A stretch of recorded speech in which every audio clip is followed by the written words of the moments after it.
Well, hello, friends. Welcome to this recording. My name is Laura Leese, and I am a spiritual director. And today I am joined by my colleague, Shannon Gorres. And she is a spiritual director in private practice, and she's looking to grow her practice. And so we caught up with her today here in January and wanted to introduce her to everybody tuning in today. So welcome, Shannon. Thank you. So tell us, how did you first become interested in spiritual direction? Since I see spiritual direction as a time set aside for receptive listening, for the holy and those movements in our lives, I would say I was interested in spiritual direction as a child. I was so in love with any opportunity to explore the mystery of the divine that many of us call God and is known by many names. So when I went to Catholic Mass with my parents, I was curious about the lighting of the candles, the ringing of the bells. And as soon as I become an altar server, I signed up. Like, get me up there with the priest, with the readers. What are they doing? What's this about? And what's stirring in my heart? I was so curious about the presence of the holy that one time when nobody was in the church, I snuck up onto the table of the altar to climb on top where the Eucharist, the sacrament, was proclaimed, because I wanted my whole body to be in that energy, just to explore. So that exploration continued my whole life. Where is God calling me? How is the spirit within my body? And how do I do this God thing in the world? That question just continued until I met spiritual directors who did it professionally. I thought, wow, you get to sit with people and create these places for them to not only be heard but get into it. I just thought, yes, this is what my life path has been about before I knew the name of it. Oh, what a beautiful image of this young child climbing up on the altar. That's just so darling. Thank you for that. And so, Shannon, as folks get to work with you, what might a typical session for spiritual direction look like? There's a huge variety of the ways spiritual direction looks for me as somebody who approaches spirituality from a universal lens, seeing many paths toward intimacy with the divine. I first get to know what your path has been. How have you felt the call? What are your blocks to not feeling that connection with the divine? And then we go from there. So it can include some contemplative time.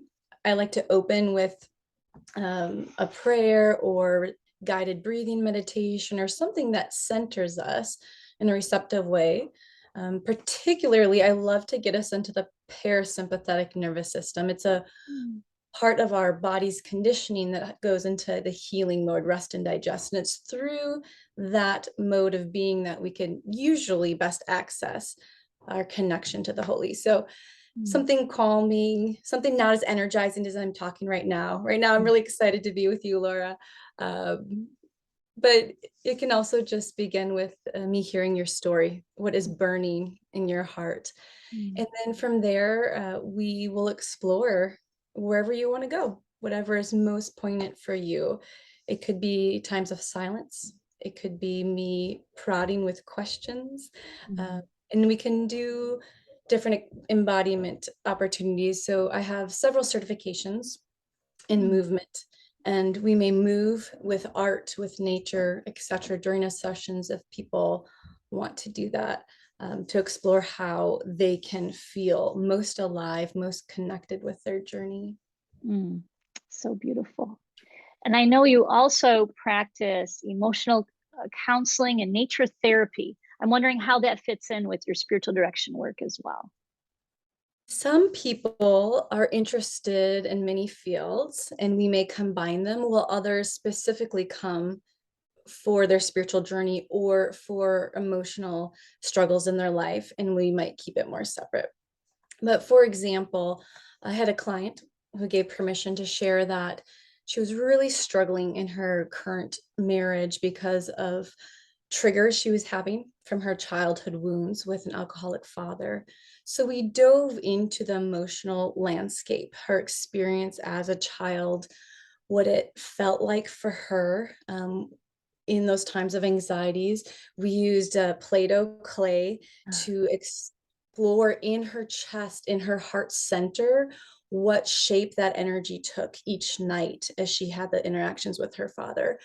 And then I invited her to change the shape of that energy. What did she wish it could turn into? That blocked, suffering ball that she constantly felt. And as she worked with the Play-Doh, she broke it open and felt this shift of how life could be and where love was present for her in that time. And so for emotional counseling, we're looking at the emotions as a doorway to the interior, to a deeper truth and healing. And it can dovetail with spiritual direction because we can ask, where was God in that experience? How would love want to show up for you now? What would it be like if you invited the divine into this story? So that's one example. And then I'll give a quick example with nature therapy. I often have plants in my office, water, other things. And also I meet with people outside, whether it's in person or via Zoom, where we're both outside. And for folks interested in nature therapy, we'll also start with their current life experience. Like, what's going on for you? What do you want to experience? And then I'll invite them to interact with pieces of nature. So it might sound like, given that you've shared about the loneliness of your childhood, the depression of your teenage years, and now the seeker you name yourself to be in your 20s, could you explore for 5 or 10 minutes this wooded area and find some items of nature that represent for you these parts of your life path, your experience? Then after they collect the items, we might come back and talk about them. I might explore ways that they can continue to transform. And it's similar to art therapy. If you've ever worked with art materials and spiritual direction, even, it can become a dialogue. You gather what you think you're externalizing from your own experience, but then it speaks back to you, right? The elements of nature provide new information. You see things on them that connect with part of your story. And for some people, nature is where God lives. For some people, nature is the element of the sacred. And so in that way, we can pray with nature. We can explore how it lights us up from the inside. So beautiful. I want to get outside right now and explore a bit more myself. So, Shannon, I'm wondering about your own spiritual practices of late. Yeah, thanks for asking. As I mentioned, currently in a Universalist tradition, I have some Universalist Sufi practices, which include singing and chanting the names of the divine and also dancing them, so moving them through my body. I also have a regular meditation practice. So for about 15 years, most of my mornings consist of 10 to 20 minutes of silent, breath-centered meditation and then prayer. So any form of prayer is a joy for me. I love to pray and connect. And I also see reflection on daily life as a spiritual practice. Some people might use something formal like the Ignatian Examen to review how their day has gone, where they've followed their path that they feel God's invited them to. For me, it often revolves around parenting. How did I do as a parent? Am I showing up in the ways I feel called? How can I grow? Where do I lament? Where are my sorrows for today? In that practice of review is the way I can invite myself to deepen on the path. So those are some of my regular practices. And then I love to engage other practices as well, sporadically throughout the weeks. It's beautiful. Thank you. And I know you also have a background with trauma-informed care, and I'm wondering how that also fits in with your work. Yes. I've been studying trauma, which can be the capital T, they say the big T trauma. I mean, you've had a major life or series of major life events that have been really debilitating for you, or, small T, childhood wounds, things that happen to us that make us feel less than, insecure, unloved, unworthy, unable to participate fully, show up fully. Most of us have been wounded in some way. And as I've studied trauma, I've really come to understand that the way it affects our bodies through our intense emotions and our nervous system really limits us, not only from expressing ourselves in the healthiest way, but having the relationship with the divine that we crave. So, as I mentioned earlier, we have the parasympathetic nervous system that can calm us down. And the research studies show that unless we know how to shift back into that part of the nervous system, it's really hard to connect with God when we're anxious, when we're so angry, we're off the rocker. And I've felt all those things in my life. So, really, the diving into understanding trauma has been my own personal quest to heal my wounds and understand why is it sometimes I can't stay online with God? Why is it sometimes?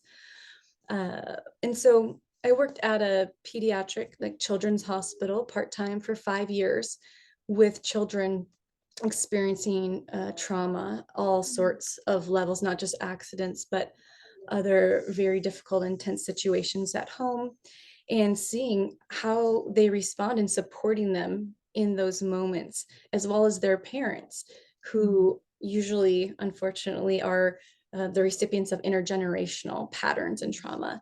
So I see this work, what some people might say is more in the field of psychology, as so wedded with spirituality. And as I work with seekers, most of them bring up their trauma, many of the sessions that we're together. And we're kind of going back and forth between what is stymieing you from being the person you want to be and embodying the love you want to embody, and how do we heal that so also the divine can continue to unfold in you. And I've been part of trauma-informed care committees to help make recommendations on other practices and continue to have that part of my professional process. So beautiful. Thank you. So, Shannon, is there anything else you want us to know today? I love that question. There's so much I could talk about when people ask about spiritual direction, and there's so much I'd love to hear about from each person, their own life story. I just see our lives as sacred. There's nothing that happens that can't be integrated or can't be loved on. And today I brought a poem because reading poetry is another one of my sacred practices each night before I go to bed. Prior to my dream work, I read some poems from spiritual seekers, and I also sometimes call them spiritual finders, people who have found Nice. just where they were called to be in life.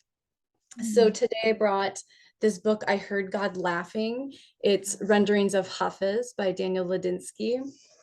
And I picked out a poem in here because it really speaks to what so many people that I work with feel in their lives, who are striving for more intimate time, more happy, joyous, life-filled and light-filled time on this planet, and yet still get struck down and slip in the mud and feel like it's impossible to progress at times.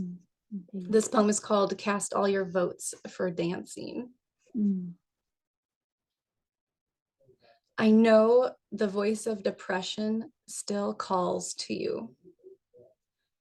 I know those habits that can ruin your life still send their invitations. But you are with the friend now. That's a capital F friend, the one, and look so much stronger. You can stay that way and even bloom. Keep squeezing drops of the sun from your prayers and work and music, and from your companion's beautiful laughter.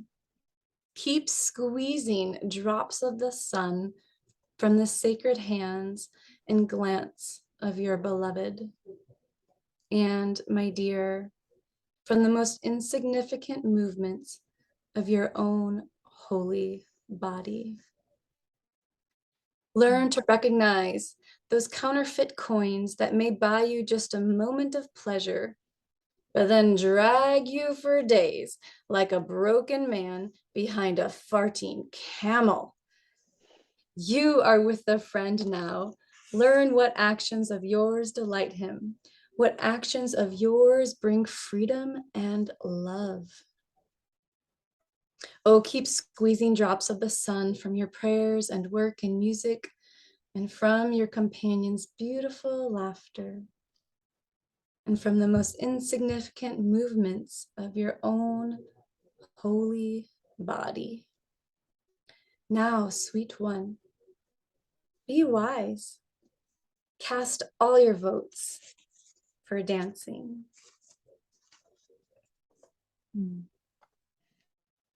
Oh, so beautiful.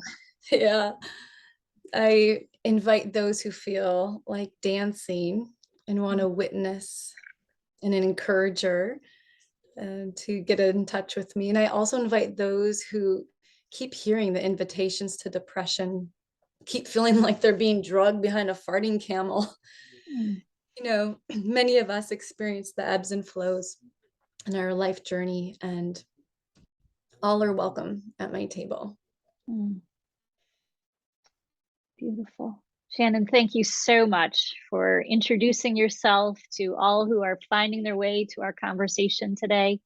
And along with this recording will be links to your website and your materials.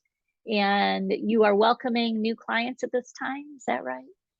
I am, yep.